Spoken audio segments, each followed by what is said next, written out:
Drivers, everyone, the video podcast where we have a chance to talk to leaders in planning and policy in Texas. Today we have Randy Clarke. Randy is the president and CEO of Capital Metro. Prior to this role, Randy has held key leadership positions at the American Public Transportation Association in Washington, D.C., and at the MBTA in Boston. Randy has also earned a master's degree in public policy from the University of Southern Maine. Since he joined Capital Metro and following the redesign in 2018 of its bus network, transit ridership has been on the rise in the Austin area. Randy sees the operation through the eyes of his customers by using the service every day, giving him insight that's fueled his challenge to do more in providing quality transportation options to the growing region. That familiarity with the service led Clarke to put in place multi-million-dollar investments to the system and a renewed focus on improving customer experience. So thank you so much and welcome, Randy. Thanks for having me. So I went through pretty quickly what your bio and your background is, but if there's anything else that you wanted to add to that. No, it was good. You know, I grew up in a small town in Canada, and now I'm running a transit authority in Texas. So it's a lot of miles in between, a lot of fun experiences, and a lot of good mentors and opportunities around the way. And my big thing is you get a chance of an opportunity, take it, because you never know where you end up. Yep. Now you're on the third coast after the East Coast. So what do you wish that someone had told you when you were first getting started in public policy? Well, that could be like that's a deep question. And if I was an older man, I'd say with a glass of whiskey or something, you would do that. That's like a memoir kind of question. But I would say on a public policy front, probably you don't realize how big of an actual impact you can make with good public policy. You probably also don't realize how bad public policy has historically been made and how little amount of people have controlled public policy. And three, you probably don't appreciate how hard good public policy is to get made. When it gets really hard is when you know it's actually getting good. Like if it's easy, then that means it's not that good a policy. Because that means it's just vanilla. Everyone's like, oh yeah, whatever. But when it gets really hard and you're scrapping, that's when you actually know, okay, you're getting to the root because you're getting people uncomfortable. And uncomfortable is the only way you actually get real change done, because you're breaking the status quo of a few powerful people that have sculpted public policy their way for a long time. So you must love Texas if you love that kind of challenge. Well, Texas and transit is a unique challenge. If I was selling AR-15s, Texas probably would be an easy from a policy point of view, right? So it's, right. Each topic is different in each geography and different part of our culture and whatnot. So I think if you care about sustainable, equitable transportation, then Texas is a big challenge because we don't have a fair, equitable, sustainable transportation system. You can't be, we're the 11th largest state in America and we don't have that many good sidewalks. We have a transit system that is a minimum half, if not 2/3 or 200% smaller than it should be. And we have a very unrealistic state overall with the impacts of climate change. So, but with that said, you can go through the Permian Basin and be horrified on what you see with flare wells. But then not that far away, you could see 1,000 wind turbines and be just like, oh my God, we're going to solve this. We're going to have a better world. So, Texas is pretty unique that way. We're the cause of and solution to a lot of America's problems wrapped up into one state. It's really interesting. That's a Homer Simpson quote, by the way, on The Simpsons. But yeah. He says alcohol, but I do believe Texas is unique that way because we have so many. There's people from here, very more ranch, agricultural driven, massive booming economy. People from all around the country, around the world, big cities, suburbs, rural, very much more diverse than the average person in the rest of America thinks than Texas really truly is. Diverse economically now. It's not the old oil and gas industry anymore that's driving everything. So what I mean by that, it's like the ultimate laboratory in a way, because like I came out of Massachusetts. There's only so much you could do in Massachusetts. Like you got one big city and other stuff, but we got everything here. And you have the ability to really kind of be innovative from a public policy point of view.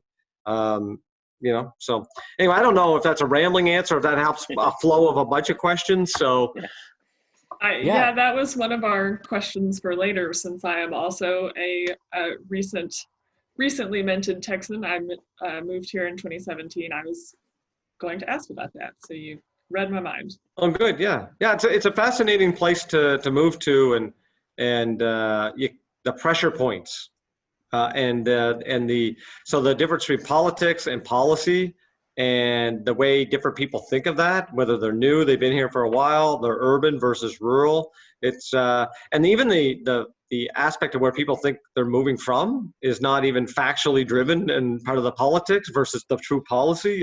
It's a very interesting. I put it this way: we're all lucky to be alive right now. If you want to be like in a completely chaotic time and thrive on that, you're not going to get a better time than now. It's not boring. Yeah. So, you've lived in many different cities and you've had different roles. So what new skills did you find that you needed to learn to adjust? And do you think that experience gives you any insight into what would be helpful for young people entering the field to know? Yeah, that's an awesome question. So I'll tell you the thing that I'm horrible at. I've gotten better, but still horrible, is my a level of patience. So public policy, you got to have, like Jay, like I was mentioned, you got to have patience, because it's not going to be fast. If you're totally in charge, I guess it magically goes faster. But I probably wish I had more patience, and I wish. With that said, I don't want to have so much patience that I become apathetic and don't put the pedal down and try to actually get things done. So there's a balance. The younger you are, the less patience you usually have, because you don't have enough experience to realize how long stuff takes, like I said earlier. So through that, I think it's listening, trying to find a good couple mentors is super important. I've been really fortunate to have a couple of really great jobs where I learned a lot of things, had a lot of experiences. I'd say the best recommendation I give to someone that's young in public policy, if someone offers you an opportunity, like an acting role, you got a job and someone says, hey, this person left, we want you to make like a step up, but you're acting. Don't ever say, no, I want the pay, I want the title, blah, blah, blah. Take the acting job. Because even if that acting job doesn't work out, you'll end up somewhere else. It's unbelievable. Take opportunity as much as you can. So there's some risk to that, obviously, but the rewards outweigh the risk a million times. And I think, find maybe a mentor, be willing to take hard advice too. I know I've taken some days where I went home and not happy with the quote unquote mentors, but those are the best things they could tell you. Because sometimes when you're young, and listen, I don't know if I'm middle now. I don't know what 40s are, but you obviously think you always know a little bit more than you really do until you actually learn that you don't know something, and then magically then you do know more. So it's that curve, and just knowing where you are all the time. It's a challenge. It's being a good evolving human is what it is. Public policy is nothing more than being an evolving human at the end of the day. Did you find those mentors through places that you currently worked, or were they in your professional network? Probably a little bit of both, depending on the time. So certainly where I worked, I had good mentors, and sometimes a lot of the best skills I learned are actually watching people I work for, or boards or directors, different things, and then going, wow, I never want to do something like that either. So sometimes having bad leadership is sometimes, clearly you want good leadership, but bad leadership is a good way to grow and learn to not repeat bad behavior or bad decision making. And good leadership is, so I think be willing to take both and try to move forward. That's what I would say. Yeah. So what do you wish that people who are not so involved in the transit world, like people in the general public or other policy professionals, what do you wish that they understood better about the transit planning world? So probably the number one is just how complex it is. The average person does something like this. Well, why can't that bus just, stop in front of my house? Or we get a developer or a government or someone says, well, we just built this new thing over there, change your bus route to go over there. And it's like, it doesn't work that way, right? There's all these federal laws and different things, but it's also not how you optimize your limited resources in a public sphere to serve the most amount of people equitably and safely. So yeah, we get a lot of just put a bus stop there. And then I'll say, well, but there's no sidewalk. I know, but don't worry, put the bus stop there and they can just walk down the street. It's like, so like everyone thinks everything. And I think the problem is we're in 2020 now. Everyone thinks everything is easy. So not just transit. People watch CSI now for 10 years and this Jack Bauer stuff. And they think like I just got a DNA sample and 10 minutes later, I know that like, you know, Putin did this sabotage and here's how it all happened in 15 minutes. And it doesn't, like, things don't work that way. You know, like, why can't you just put the rail line down the street? Well, and why does it cost billions of dollars? Well, I got to rip up the entire street. I got to move all the utilities. And by the way, I got to do a multi-year NEPA review. Well, don't worry. Why do we have such a complicated NEPA review, environmental review? I don't know. So we don't contaminate water, we do air quality, and we don't kill endangered species.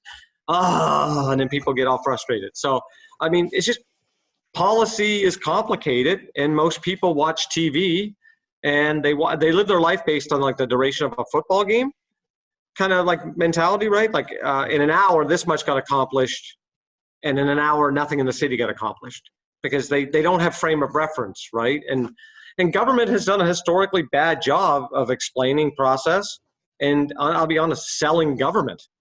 We've done a horrible job of selling the value of government. We've been attacked as government for 30 years, and we haven't done a good job explaining the value of government. And then people just get frustrated and say, I pay my taxes and no one does anything. And then we don't fight back. We just go, all right, and get demoralized. We should fight back. That's what I'm trying to do anyway, and say what we do is awesome. Yeah, it is awesome. I feel like I'm given like I don't know if this is like the conversation you guys envisioned. I don't know what I envisioned, but I feel like I'm on like a half soapbox and half like Dr. Phil's couch. I think that's the goal of this series. We're gonna take over Dr. Phil's spot, actually. Ultimately. Yeah. That's So the goal. yeah. So the job for transit, planning and development is. There are difficult decisions to be made. I wanted to ask a more policy-specific question related to that. So, traditionally, transit discussions have used the choice-dependent rider binary to discuss transit users. The theory being that agencies will always have dependent riders who will ride no matter what the quality of service is, and that agencies should focus their attention on attracting more choice riders. Many transit advocates have pushed for a rethinking of this paradigm, arguing that many of those riders considered dependent actually do have other options they will turn to, and that many riders actually fall on more of a spectrum rather than one or the other. So I was just curious to see how you see that binary playing out, and if you feel like that shift has occurred within Cap Metro, and how you're balancing ridership versus coverage kind of issues. Sure.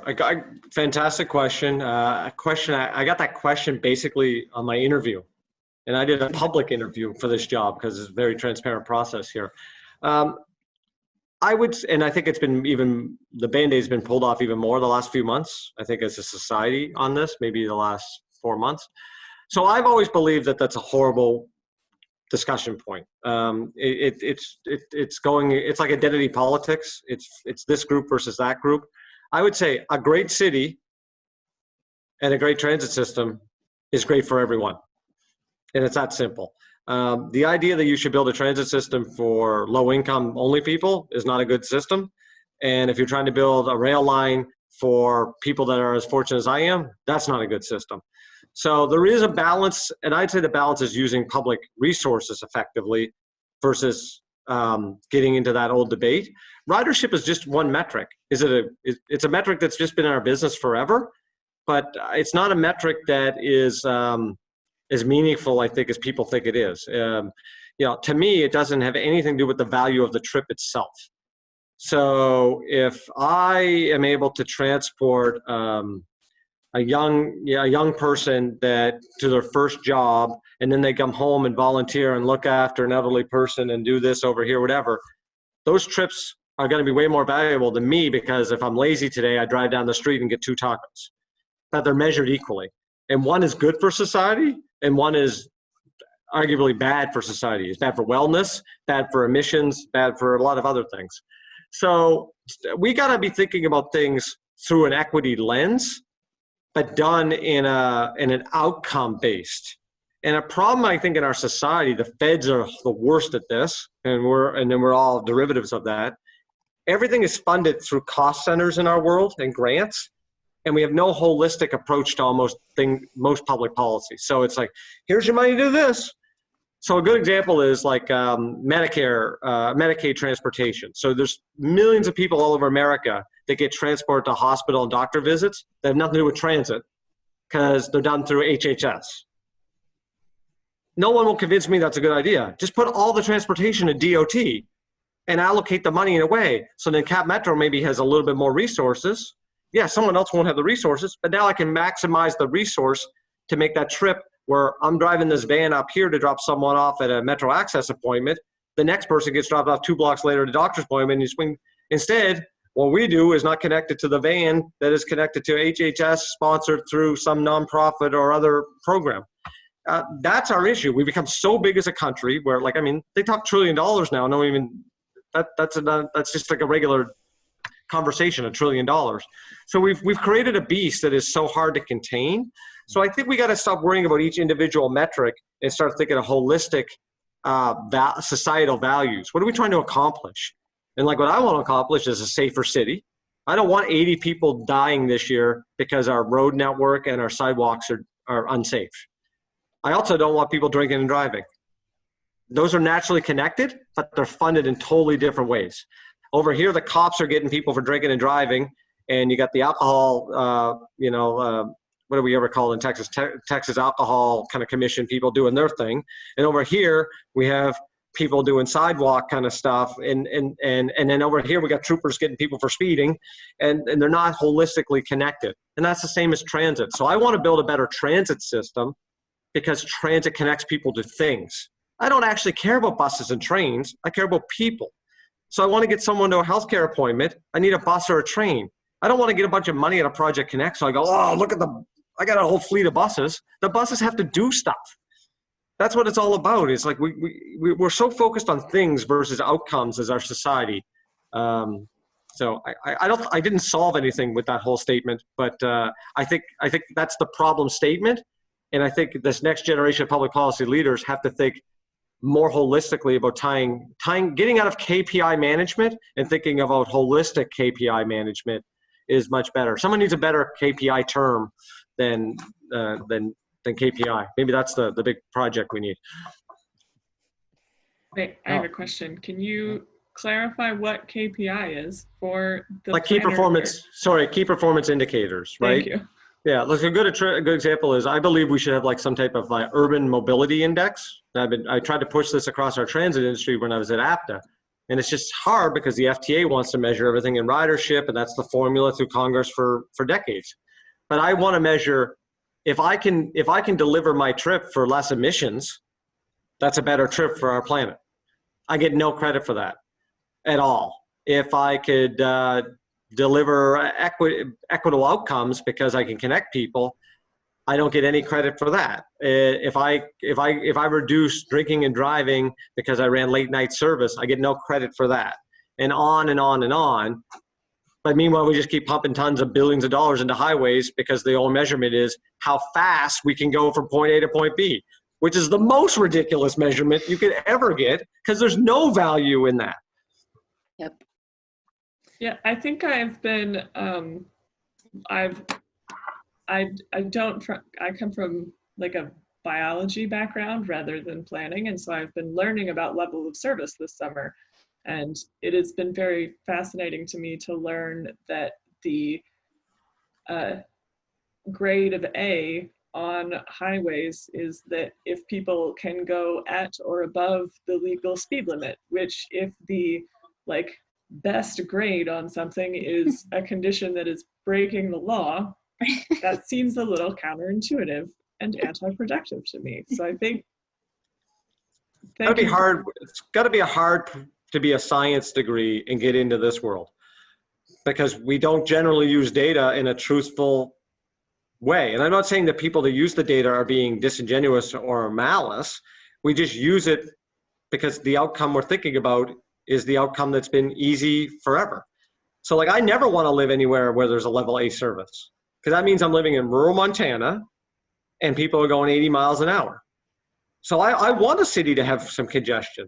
And I got to be careful how I say that, because I don't want our city to have gridlock, because again, now we're dealing with environmental issues and lost time for productivity and other things. But I want speeds to be manageable. So if you went to Boston versus Texas, Boston has tons of traffic, just like Texas, just like Austin. Boston has very little roadway fatalities because people go way slower.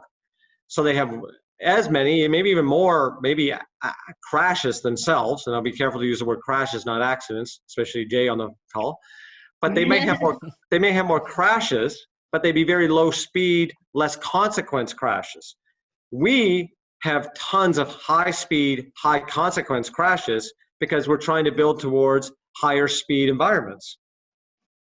So that's how it all kind of, to me, what are you trying to accomplish? And then you build your measurements to that, not the opposite. We generally build in the transportation world, what's the best measurement? And then we'll back into the money to get the outcome.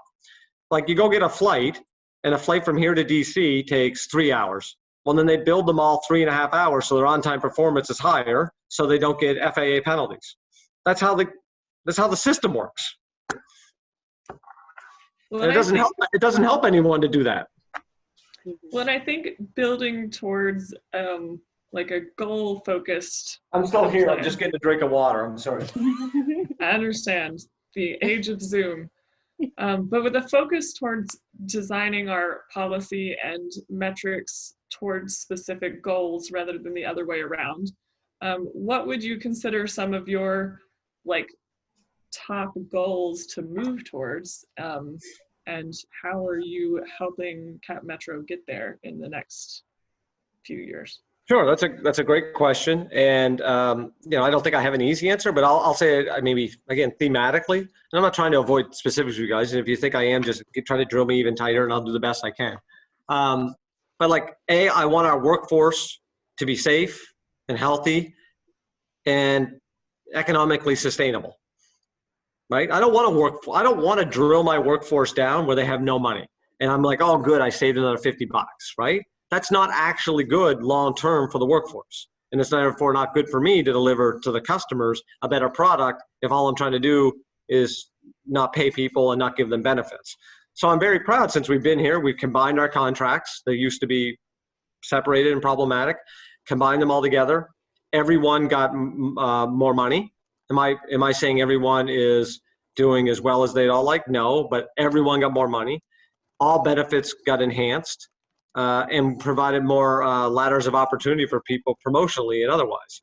So, we're knocking those things off, because again, everything, crawl, walk, run, everything can't be done on the same day. But I feel really good that we hired our first ever chief safety officer as an example. So instead of just talking about safety, we hired a safety background person, chief safety officer, and built a safety department that's focused on engaging on employees, set up committees with the actual workforce themselves in the union to actually proactively deal with potential issues, so we're not reacting to safety issues. Much more safety management system versus reactive safety. I think that's super positive as an example. On a customer front, I'll just be clear. I'm a customer. I use the system like almost every day. I will, honestly, with COVID, I haven't been using the system nearly as much. But we actually don't want people out on the system, so I don't feel as guilty that way. But I think Jay would know this. I'm on the system a lot. The staff sees me on the system. I talk to all my staff. The senior staff is on the system way more than they ever were. We made it very clear that we are going to run the organization for the customer lens. Now, does that mean every customer is going to be satisfied? Of course not. But I want if that bench is loose for an 80-year-old grandmother, just like it's loose for me. That has to get fixed. Like when I got here, there was no shade at any of our bus stops. So we went on this massive, we've tripled the budget over the last 2 years to do bus stop amenities, which is an unsexy, very kind of bread and butter thing. You're not getting any press headlines out of it. There's no ribbon cuttings. It's the perfect thing to do for this community, though. And we've done hundreds of bus stops with shade, better benches. Now we got real-time countdown clocks at a bunch of places. We've had hundreds of locations now with solar lighting, and we're doing a bunch more. Those are the kind of things that I care about, because I can never prove that me fixing some bus stops will mean higher ridership to help with the FTA metric, but I can prove with very little doubt that I'm making the community safer, and I'm helping the people that need the service way better because of those improvements. And I think the ultimate thing that I know that we're doing the right thing is our public perception rating is the highest it's ever been in our survey work that we've been doing for almost 20 years.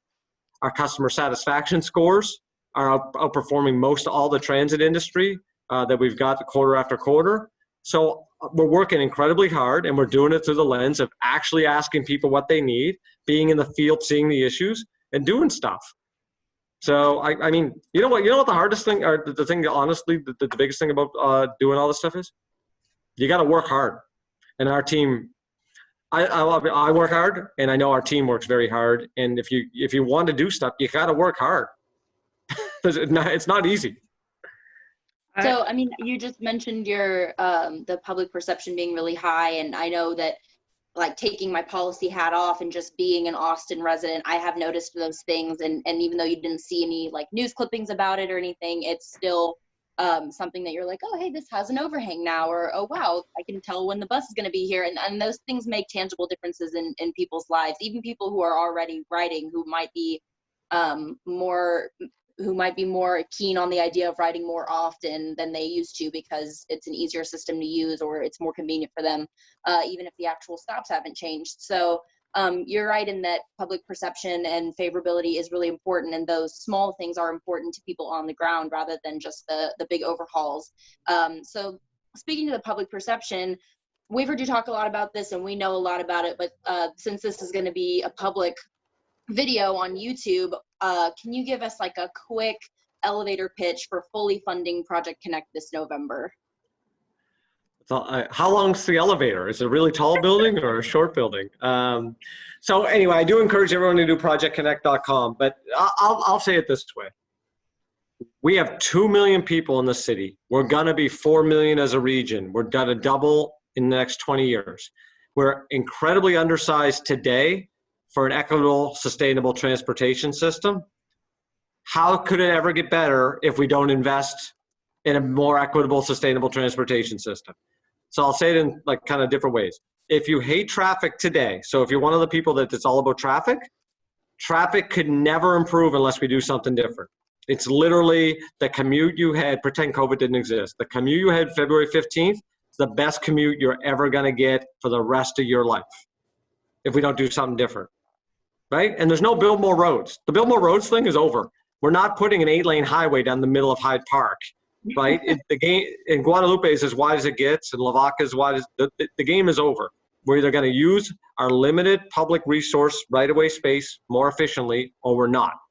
That's it. Number two, if you want to talk lately about essential workers and how key they are, and give them all the hero talk, I would say, in a respectful way, we got to put our investment money where our mouth is. If you really truly want to acknowledge the backbone of our community, which are grocery store workers, cleaners, security guards, people who work at hospitals, those individuals, which by the way make up a gigantic part of our economy, and that are, depending on the job, disproportionately underrepresented, or individuals of color and women, you've got to build equitable systems to allow them to access jobs and healthcare and education. You can build the greatest hospitals you want. If no one can get to them, it doesn't matter. You can create education opportunities. If you can't get to them, it doesn't matter. And if you put all the jobs in places that people can't get to, or they got to go buy a car and spend $1,000 a month to have the right to use the public right of way, that doesn't help either. And then third, unless you want to bury your head in the sands and pretend climate change isn't real, then we're not going to help address climate change if we don't actually become more sustainable. And either we put 100 people on a bus or a train, or 100 people driving individual cars. And you can put all those cars as electric cars. And then it's all the materials to build 100 electric cars versus one electric bus. So it's, this is just a simple, we got to start facing reality. And this is it. So I that's why I'm beyond bullish that the plan is good. I think the plan is really good. I'm proud of the team. 60,000 people in the community put input to this plan. It's data driven. It's been crazy transparent. There hasn't been one thing we haven't done openly. I think 8 board and council work sessions. We have, generally speaking, unless you're completely anti-transit or don't want to spend any money, most everyone is really, really positive about this plan. Then people have to make a decision how they want to invest in their future. So if you want your kids and grandkids to have a better future, you got to invest in it. This Project Connect is not about next year.